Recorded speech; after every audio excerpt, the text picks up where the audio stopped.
Hi guys, and welcome to my review of A24's Horror's latest offering, Bring Her Back.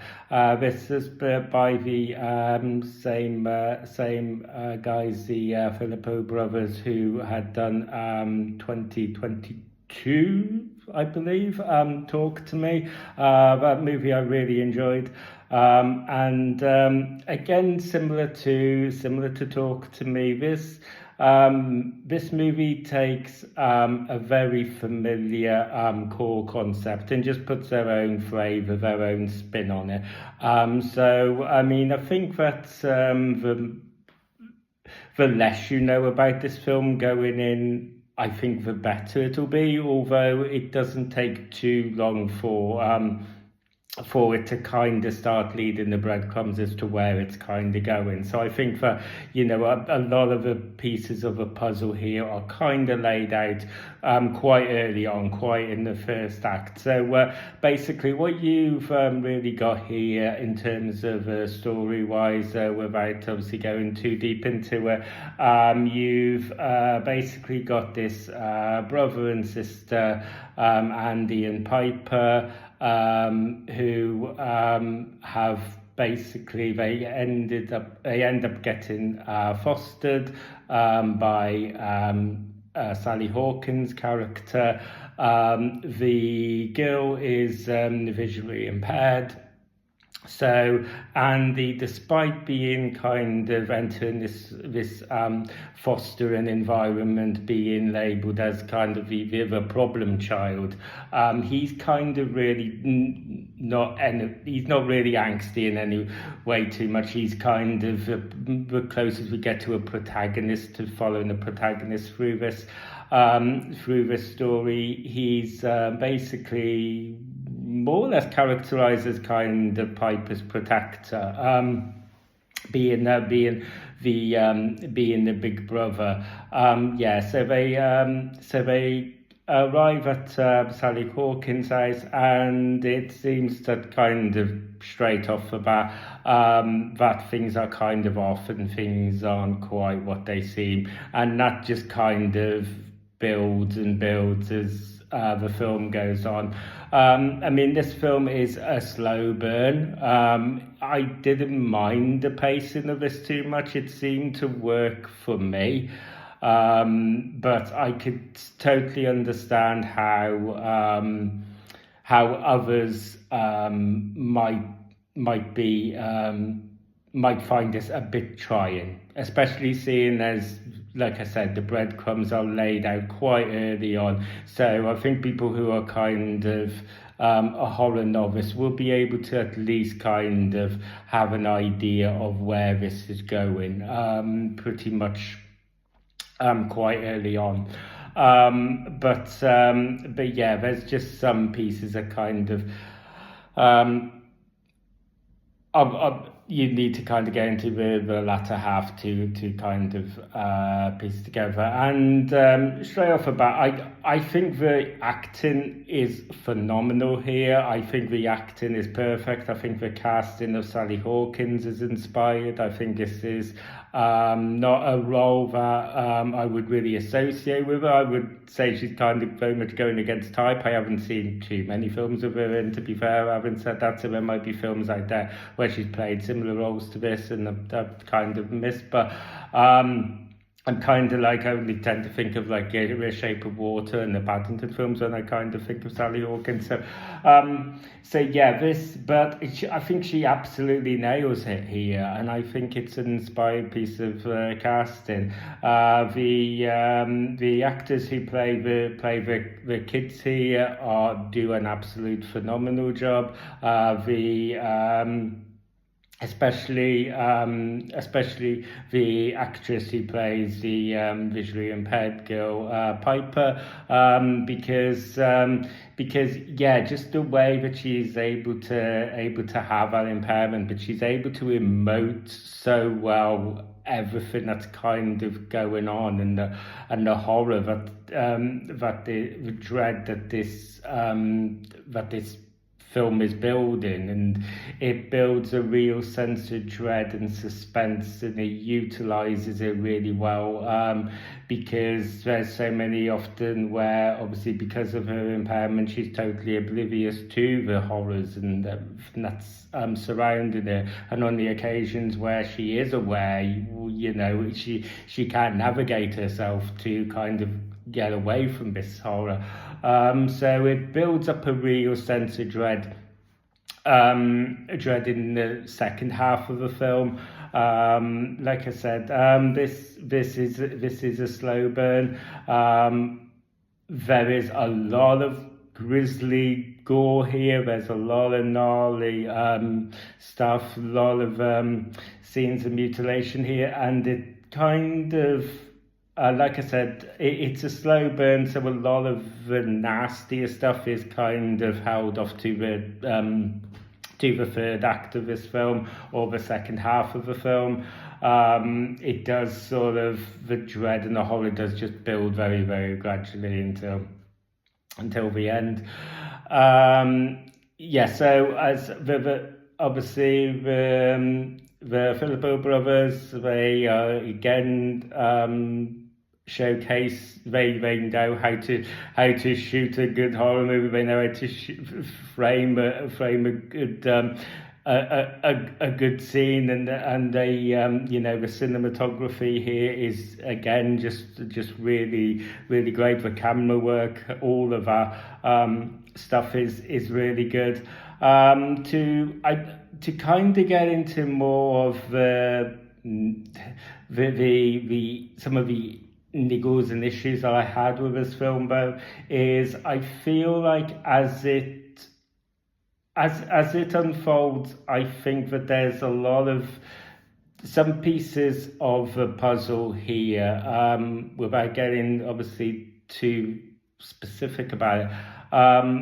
There's a lot of quite a few pieces of a puzzle in terms of how everything kind of works and the logic behind it. I think there's a few pieces where this isn't a movie that spells everything out for you. I think it does leave the audience to make up its own mind about quite a few things. And normally I would really appreciate that kind of level of ambiguity. But here it doesn't feel like that. It feels kind of a bit more, it just felt for me personally, by the time you get to the finale, it felt a bit undercooked. It felt like it wasn't really kind of earned, really. There's a few little kind of just plot details and character arcs that just kind of end up a little bit unresolved and a bit hanging, and it wasn't kind of, and it didn't sort of make me think, that's what's great about it, because it's just leaving the audience to make their own conclusions up, and it's a good kind of conversation piece. It didn't kind of have that feeling for me personally. It felt kind of a bit more shortchanged and a bit more of a cheat than that. So I didn't really care for that. I mean, like I said, there's a lot of gnarly, grisly stuff here, and anybody who knows me as a horror fan knows that I like my gore, I like my carnage candy. But again, there's so much of this where you kind of are looking at it and you go, was there any real need to do a lot of the gore things here? There's a particular scene where Andy is basically communicating with Oliver, who is also a boy that Sally Hawkins' character has in this property. He's basically been introduced as a very I want to say a very troubled kid, but that would be kind of like a bit of an understatement, a bit of underselling it. Like I said, I can't get into too specifics about his story because, like I said, I'm kind of trying to keep this as vague as possible. But he's kind of mute for a lot of it, and the Sally Hawkins character explains that he's been mute ever since the passing of his sister.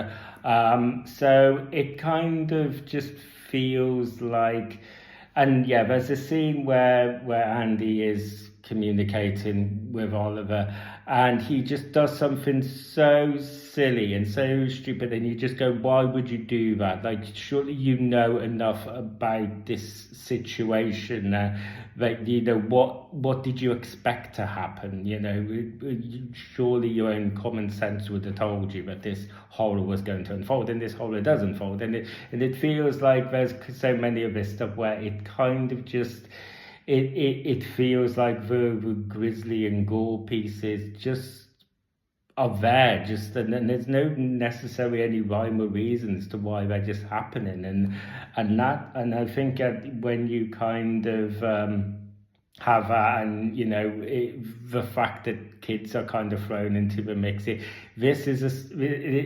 is tough to stomach. I gotta say, it is. This, like I said, this is a really miserable movie, and I don't even mean that as a criticism, because I think that this movie has all the validity in the world to be that miserable and that this relentless in terms of the themes and the concepts that this is going for, because the basic concept of that this movie is going for is very similar to another well-known horror story, and that, you know, the concept that it has is just nightmare fuel, you know. So it's so that, you know, so there is a real strong argument that you could say when you're making a horror movie that's dealing with these themes and these concepts, you know, there's no reason whatsoever to sugarcoat it. There's no reason to kind of be to kind of, you know, there's all the validity in the world to be this relentless and this miserable, because, you know, because the concept that it's getting is just absolutely nightmare fuel.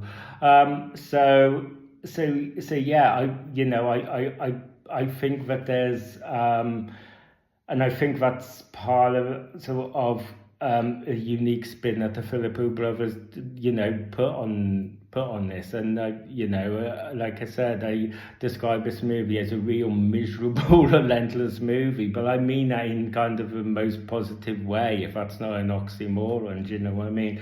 I mean that is in terms of, you know, there's all the validity in the world for it to be like it, because it you know, it treats its subject matter with the seriousness that it requires, you know. Yeah, I mean, overall, guys, like I said, I really enjoyed this movie. I am gonna have to do a spoiler review of this film as well, where I can get more into the specifics, because there's so much more specifics that I kind of want to talk to you guys about, and obviously I can, because I'm kind of trying to keep it as vague here, but yeah, like I said, overall I really enjoyed this one, guys. I would recommend you guys going to check it out,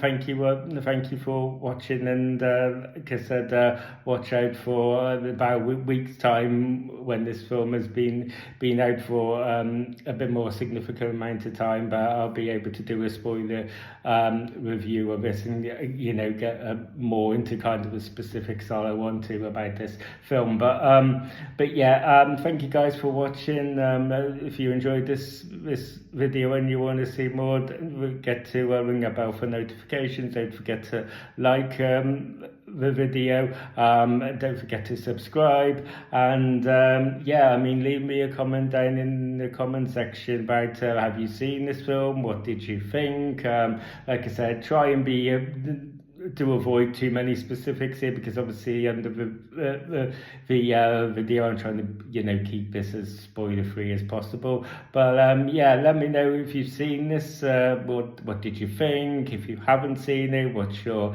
expectation of this movie? What's your hype level going into this movie? You know, all that kind of stuff. And yeah, until next time, I'll see you on the next video. Thank you guys, and take care.